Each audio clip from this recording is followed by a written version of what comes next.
Welcome back to Expresso, your feel-good breakfast show on SABC3. If you just joined us, well, today, of course, the one thing that we're celebrating, I mentioned earlier, hashtag Mandela Day, and everyone's talking about their 67 minutes and how we're spreading love and also dedicating some of our time. Well, we're also spending some time in the kitchen to make sure that we make some of his favorite meals. And earlier, leigh-anne touched on some stories, and this time around, we're making a meal. I see lamb on the table, but what are we really making?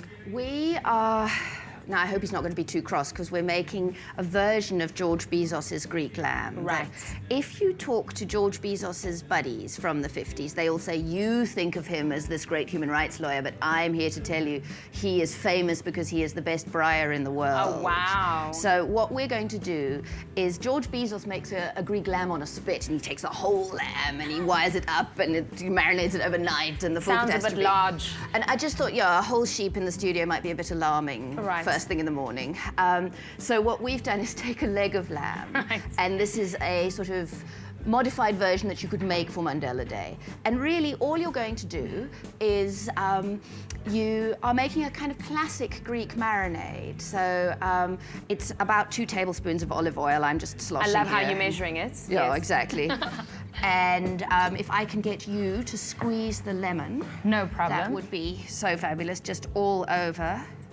And then we want, you know, for this quantity of lamb, about a tablespoon or so of oregano. Right. And it's dried oregano that you want. How much lemon can you put on? You can just squeeze away.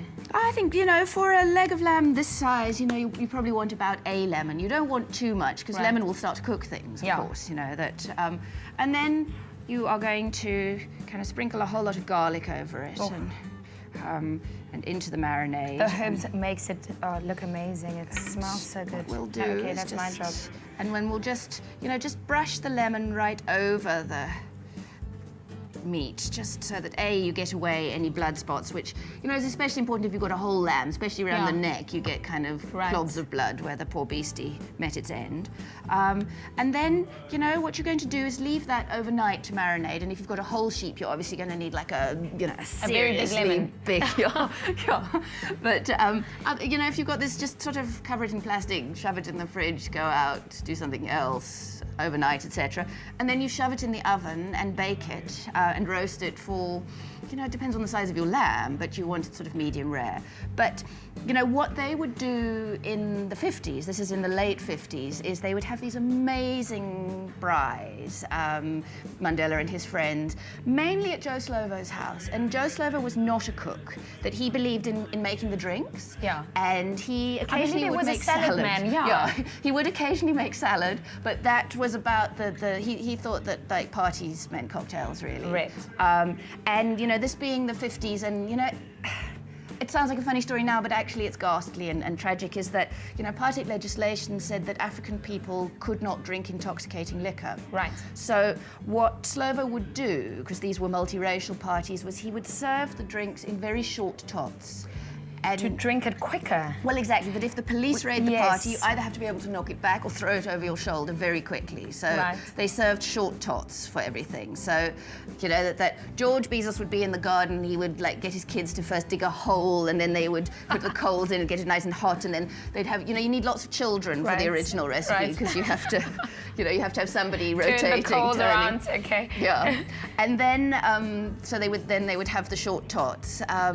And I think that there is a kind of intensity that comes from, you know, difficult times. You know, that these were people in the middle of a really scary treason trial. You know, they were out on bail. But so, you know, you maybe do drink a bit much. You are a bit overexcited at parties, that, you know, you eat a bit too much lamb, etc. Well, it's a great dish to eat, and of course you can create and recreate this. As you can see, the finished product over there, and it looks absolutely beautiful, I have to say. And you need to SMS the keyword lamb to get a list of the Pick n Pay ingredients, and then of course you also go into the draw automatically to stand in line to win Leigh-Anne's book, which is Hunger for Freedom. I just took a page through it, and I must say, beautiful pictures that is illustrated in there and different stories.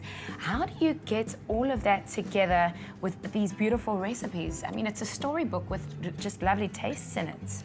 You know, it is really a storybook, you know, and the stories are all told through food. So at every significant event it says, and what did you have for lunch? So at the Congress of the People, was there soup for vegetarians? Yes, there was, you know, that because there were so many Hindu delegates, that it looks at exactly why Xhosa selwa, for instance, a calabash, is so important for making perfect amasi.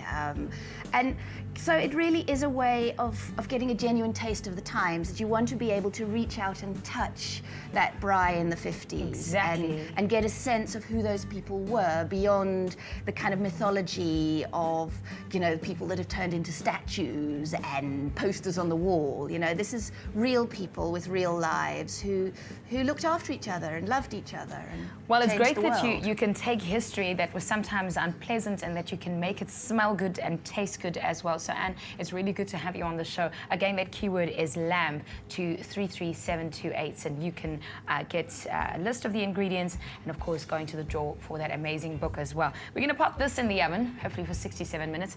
Get it? 67 minutes. That'd be about fine, given the size of the lamb. Cats are standing by. Goodness can be found in encouraging greatness at the Junior Runners Academy in Soweto. Pick and Pay, always there for you.